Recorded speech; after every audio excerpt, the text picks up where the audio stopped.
இன்னொரு விஷயம் என்னன்னாக்கா டாக்கு நீட்டாக கொடுக்கறதுக்கு நிறைய பேர் ஆசைப்படுறீங்கம்மா. நான் சுற்றி உள்ள பிரச்சனையே நான் சொல்லக்கூடாது, எங்கள் கஷ்ட நஷ்டத்தை வெளியில் சொல்லாமல் நாங்கள் இருக்கோம். எப்படி தெரியுமாம்மா, அந்த பச்சை பாலகம்லாம் அந்த முள்ளில் விழுந்து சப்பாத்தி முள்ளை போட்டு அப்படியே முள்ளை வெட்டி வெட்டி ஏமா ஒரு வெள்ளாமை போடுறவங்க அது அந்த இடத்துல நல்ல பாதுகாப்பை தேடிக்கிட்டு வெள்ளாமை போடணும். இந்த ஸ்ட்ரீட்ல உள்ள டாக்கு எல்லாமே அந்த இடத்துக்கு தான் விளையாட. அதே இடத்துல பைக் போகுது, மனுஷங்க நடக்கிறாங்க, ஸ்கூல் பிள்ளைங்க போறாங்க, பாத்ரூம் போறாங்க, மனிதர்கள் பாத்ரூம் போறாங்க, விளையாடுறாங்க, எல்லாம் செய்யறாங்கம்மா. என்ன பண்றாங்கன்னா முள்ளை வெட்டி போட்டு போட்டு போட்டு போட்டு இதெல்லாம் ஒரு வெள்ளாம போடுறதுக்கு அர்த்தமே இல்லை. இது வேணும்னு செய்யறாங்க. பாவம் தானே. எப்படி தெரியுமா, முள்ளை குத்தி குத்தி குத்தி குத்தி அப்படி வருதுங்க. நேத்தியெல்லாம் ஒரு பிள்ளை முள்ளில் உளுந்து ஆஸ்பத்திரி தூக்கிட்டு போய் ஊசி போட்டு வந்திருக்கிற. முள்ளு பூரா சப்பாத்தி முள்ளு பூரா குத்திருச்சு. இப்படியெல்லாம் ஒரு துரோகம் இந்த ஜீவங்களுக்கு பண்ணினாக்கா எப்படிமா அந்த நாடு நல்லா இருக்கும்? பேரழிவெல்லாம் எதுக்கு வராமல் வருது? எவ்வளோ இயற்கை வருது, எவ்வளோ இயற்கையில் நம்ம சிக்கல் ஏற்படுத்துது கடவுள். இதெல்லாம் தெரியாமல் மக்கள் பண்ணுறாங்க. அப்படி முள்ளு குத்தி ஆஸ்பத்திரி போய் ஊசி போட்டு வந்து முள்ளு முள்ளு முள்ளு முள்ளா குத்தி நடக்க கூட முடியல சப்பாத்தி முள்ளுல விழுந்து.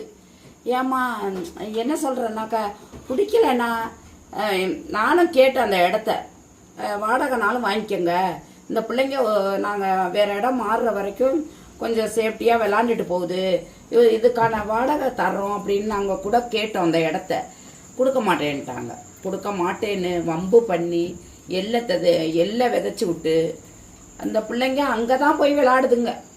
எவ்வளோ சின்ன இடமா இருந்தாலும் அதில் பூந்து போயிடுதுங்க, எவ்வளோ முள்ளாக இருந்தாலும் அதில் பூந்து போயிடுதுங்க. வேற வழியே இல்லைம்மா என்னால். அவங்க பர்ஃபெக்டாக அவங்க வெள்ளாமை போட்டிருக்கணும். சுற்றி எல்லாமே ஒரு இண்டு எடுக்கலாமல் அடைச்சிட்டு வெள்ளாமை போட்டிருந்தா அதோடைய பவரே வேற.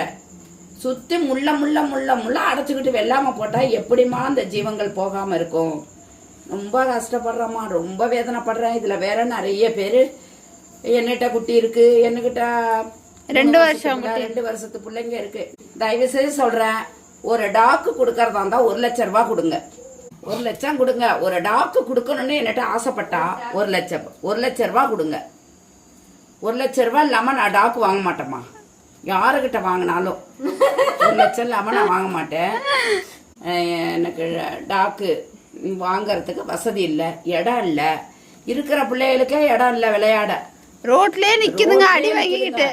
ரோட்ல செட்டு போட்டு இருக்கிறேன்னா எனக்கு பக்கத்து இடத்துக்காரவங்க ரோட்டை மறைச்சி செட்டை போட்டு வச்சிருக்காங்க. ஒரு ஆட்டோ வர முடியல, ஒரு வண்டி எங்களுக்கு விறகு இறக்கணும், அதுக்கு வண்டி வர முடியாது.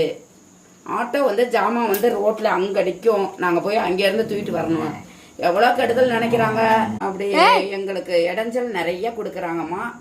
என்னட்ட டாக்கு கொடுக்கணும், குட்டிவை கொடுக்கணும்னு கொஞ்சம் டாக்கு வளர்க்க அவ்வளோ கஷ்டப்படுறீங்க. நான் 100 வளர்க்கணும்னா நான் எவ்வளோ கஷ்டப்படுவேங்க. சும்மா சாப்பாடுக்கு மட்டும் ஹெல்ப் பண்றேன்னு சொல்றீங்க, இவங்களுக்கு ஒரு வேளை சோறு போட தெரியாதா? போட மாட்டேமாம்மா.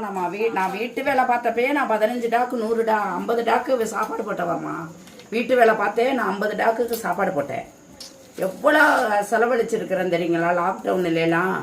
அதனால நீங்க சோத்துக்கு காசு தரேன், மற்ற வேலையெல்லாம் யாருமா பாக்குறது? ஒரு ஆள் போடணும்னா அவங்களுக்கு சம்பளம் என்ன ஆகுது? இருக்க இடம் இதெல்லாம் எவ்வளோ இருக்கு. இந்த சோறு மட்டும்தான் அதுக்கு கிடைக்குமா? படுக்க தூங்கலாம் இடம் வேணாமா? என்னட்டா கொண்டாந்து கொடுத்துட்டு நீங்க பாட்டுக்கு போயிடுவீங்க. இந்த மாவட்டத்தை சுற்றி எனக்கு எவ்வளவு பிள்ளைங்க இருக்காங்க, அதை நான் பராமரிக்கணும்ல. நான் போறப்ப வர்றப்ப எவ்வளோ பிள்ளைங்க தெரியுமா, குட்டி குட்டியா. அவ்வளோ கஷ்டப்படுறேன் நான்.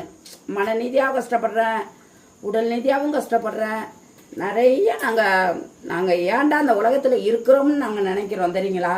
எங்களை ஏன்டா கடவுள் படைச்சான்?